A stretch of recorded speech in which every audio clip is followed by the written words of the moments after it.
अगली खबर की तरफ हम रुख कर रहे हैं। भोपाल से ये खबर, एमपी में महा वैक्सीन अभियान और 1 जुलाई को 9.66 लाख लोगों ने वैक्सीन लगवाई। सरकार ने 9.59 लाख का टारगेट तय किया था, करीब 10 लाख का। भोपाल में 35,157 लोगों ने वैक्सीन लगवाई है। अब तक 2,12,60,000 लोगों को वैक्सीन लग चुकी है। तो वैक्सीन महाअभियान एक बार फिर रफ्तार पकड़ता हुआ 3 दिन और ये महाअभियान चलने वाला है। 9.66 लाख लोगों ने 1 जुलाई को वैक्सीन लगवा ली है। सरकार ने 9.59 लाख, करीब 10 लाख का टारगेट रखा था और अब ये बढ़कर, अगर हम दोनों अभियानों को मिला लें तो पिछली बार भी पूरे देश में 80 लाख वैक्सीनेशन हुए थे और अब ये जो मध्य प्रदेश का आंकड़ा आया है इससे पहले और अभी का मिला लीजिए, करीब हम 20 लाख के करीब है और अच्छा खासा ये आंकड़ा है। अब तक 2,12,60,000 लोगों को वैक्सीन लग चुकी है। यानी वैक्सीन महाअभियान, वैक्सीन का जो अभियान है वो जब से शुरू हुआ है तब से लेकर अब तक 2 करोड़ से ज्यादा वैक्सीन लगाई जा चुकी है। आज भी वैक्सीनेशन सेंटर्स पर वैक्सीन की व्यवस्था की गई है। महाअभियान आज भी है। अंकुर हमें और भी डिटेल दे रहे हैं। अंकुर,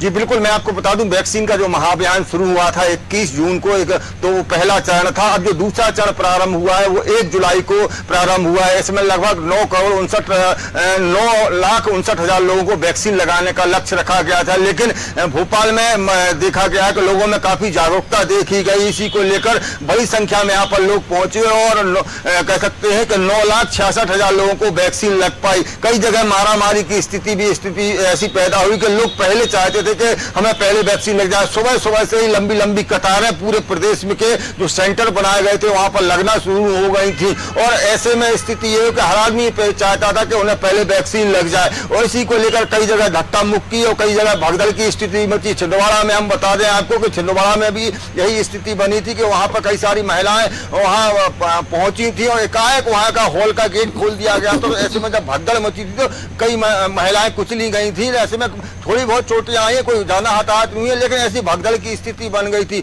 वही बात करें अगर वैक्सीन की, तो वैक्सीन का लक्ष्य जो रखा गया था उससे ज्यादा वैक्सीन लग गई, लेकिन वैक्सीन की कमी के कारण कई जगह पर कई सेंटरों से लोगों को निराश होना पड़ा था। राजधानी भोपाल की बागसवनिया इलाके की बात करें तो वहां सिर्फ 200 डोज रखे गए थे, वहां 1000 से ज्यादा लोग तो सुबह ही पहुंच गए थे। ऐसे में वहां पर लोगों को निराश होना पड़ा है। लोगों ने अपना गुस्सा जाहिर किया। निश्चित तौर पर वैक्सीन की कमी भी कई जगह पड़ गई थी। आज की बात अगर करें तो ये 3 दिन तक अभियान चल रहा है, 1 तारीख, 2 तारीख और 3 तारीख, लेकिन वैक्सीन की काफी मध्य प्रदेश में कमी आ गई। आज का जो अभियान है वो इतना कह सकते हैं सक्सेस नहीं हो पाया क्योंकि वैक्सीन है ही नहीं सेंटरों में। ऐसे में अब सरकार को जल्द से जल्द व्यवस्था करनी पड़ेगी क्योंकि जब महाअभियान चलाया है तो वैक्सीन की उपलब्धता भी पर्याप्त होना चाहिए। जब लोग बढ़ चढ़कर यहाँ पर पहुंच रहे हैं, जागरूक होने के बाद पहले लोग विरोध कर रहे थे, लेकिन जब सरकार के द्वारा जागरूक किया गया, लोगों को भी समझ में आया कि अगर कोरोना से कोई इलाज है तो वो वैक्सीन है, कह सकते हैं। उसके बाद जब लोग पहुंच रहे हैं तो उन्हें वैक्सीन उपलब्ध नहीं हो पा रही है। ऐसे में लोगों की खासी नाराजगी भी देखने को मिली। अब देखना होगा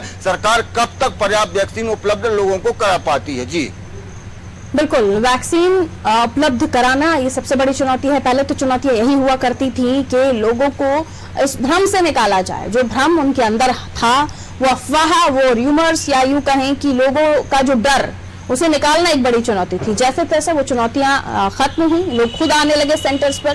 कई जगहों पर जो वैक्सीन उपलब्ध थी उससे भी ज्यादा लोग पहुंचे। कई जगहों पर भीड़ भाड़ का माहौल हो गया, प्रशासन को वहां पर व्यवस्था संभालनी पड़ी। और अब ऐसे में जगह जगह पर वैक्सीनेशन होना, वैक्सीनेशन का खराब नहीं होना, ये भी एक चुनौती है क्योंकि डोजेस कई जगह फेंके भी जा रहे हैं, बर्बाद भी हो रहे हैं। अंकुर, तो प्रशासन के सामने, स्वास्थ्य विभाग के सामने या टीकाकरण अधिकारियों के सामने ये भी एक बड़ा चुनौती होगा, स्ट्रगल होगा कि आपको वैक्सीन तो कंप्लीट करना ही है, लेकिन अगर आपके पास बच रहा है तो उसे वेस्ट भी नहीं होना है, उसको लेकर भी प्लान होने चाहिए।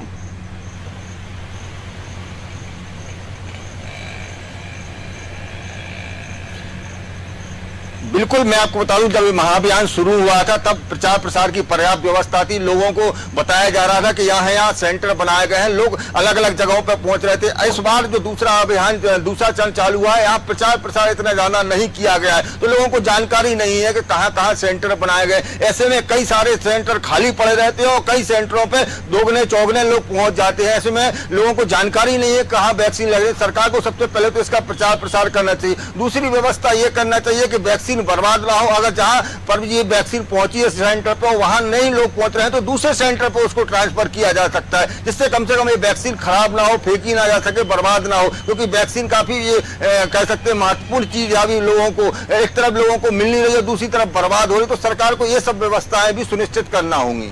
बिल्कुल, व्यवस्थाएं सुनिश्चित करनी होंगी, कोई प्लान होना चाहिए, क्योंकि जब 21 जून को हमने देखा, जब रिकॉर्ड दर्ज हुआ, इंदौर ने सबसे पहले बाजी मारी, लेकिन वहां पर किस तरह से उन्होंने मैनेजमेंट देखा अधिकारियों ने, ये भी सभी को पता है। तो और जगहों पर भी कहीं ना कहीं किसी भी तरीके से सबक लेते हुए कुछ ऐसे प्लान्स किए जाएं कि वैक्सीन खराब ना हो, लोगों को लग जाए समय पर, क्योंकि 11 वार्ड में से कई बार कहते हैं कि 10 ही लग पाई, एक खराबी हो जाती है। मैं लौटती हूँ आपके पास।